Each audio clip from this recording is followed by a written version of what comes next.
I don't know if it's my age, but I have been more and more recently under the impression that empathy is a quality that many of us are missing. And I like the story about the gentleman who was walking on the levee, and all of a sudden he heard someone in the river screaming, "Help me, help me, I don't know how to swim." And the gentleman on the levee screamed back, "Well, I don't know how to swim either, but you don't hear me screaming about it." And I think the story shows, the lack of empathy where people think they understand what's going on, but they really do not.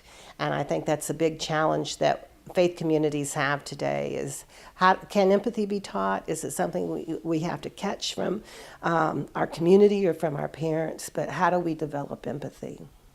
What I've seen is that our migrant brothers and sisters get taken into the courtroom in the groups of about 40, and they are given little time to process what's happening, and they're asked to say that they understand their rights and how to plea.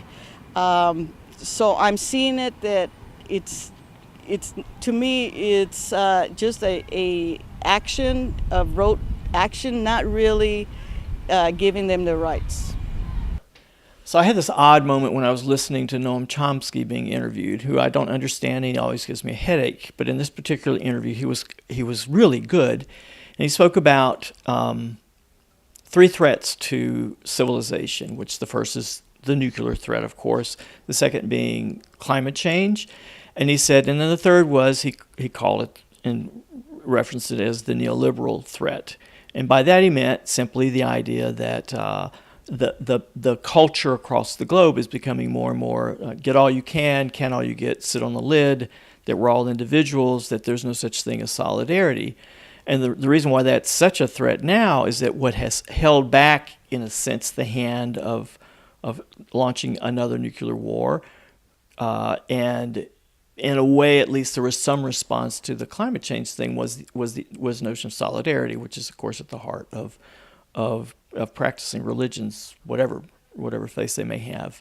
I think from a Catholic perspective, as well as even a human perspective, we join the United Nations in saying people have the right to move when it's necessary for them to do that, either for economic reasons or, in this case, what's happening now in the triangle is that they have the right to seek asylum if they fear for their lives. Right at the very beginning, right when I came here, the first waves of the Central American migrations at the end of the 80s and 90s was happening on, and one of the very first things I did was I did intakes, so you'd hear these horrific stories, one after another.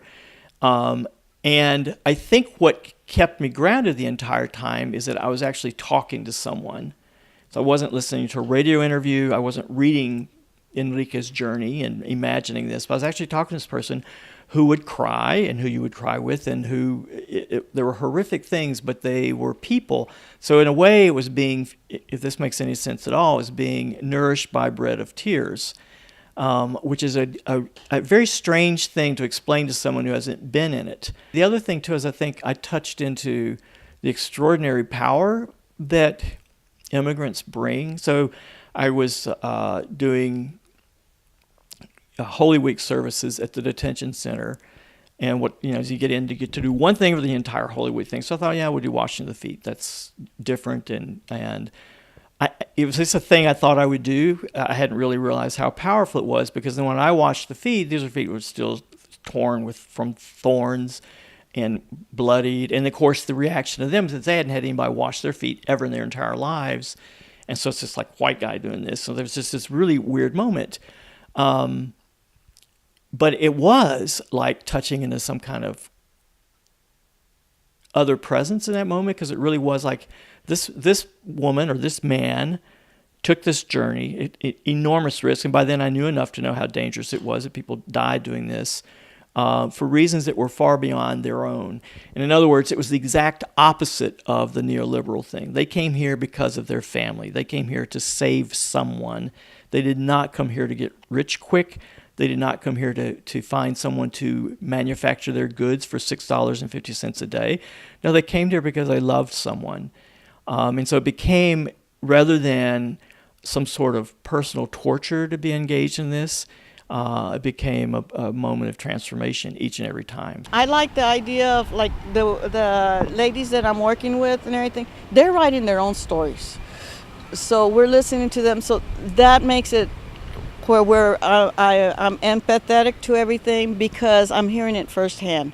In solidarity means to me that we are listening to the person that is most affected and how we're going to help.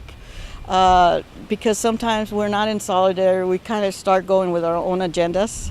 And it's not a political thing to me, it is a human rights thing, to me, it's a faith thing.